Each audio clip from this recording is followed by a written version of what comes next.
Hi, this video is about how to group and add to favorite in system cabinet or wardrobe module. Let's say I would like to group this TV cabinet and add to favorite. Before you do so, make sure you're in the corresponding module. So I'm in the system cabinet module. Then you can press Ctrl and highlight everything you want to group.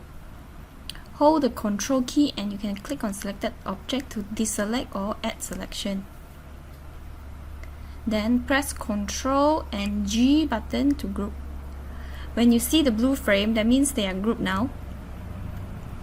Then you may click the favorite button here if you want to add to favorite, else you can just exit.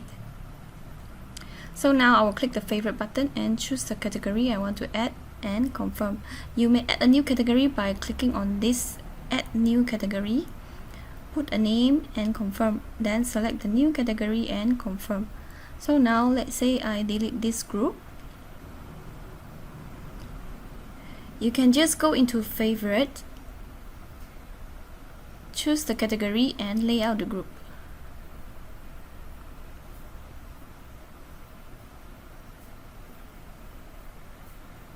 When they are in a group, you will see the blue frame when you click on any of the decoration items.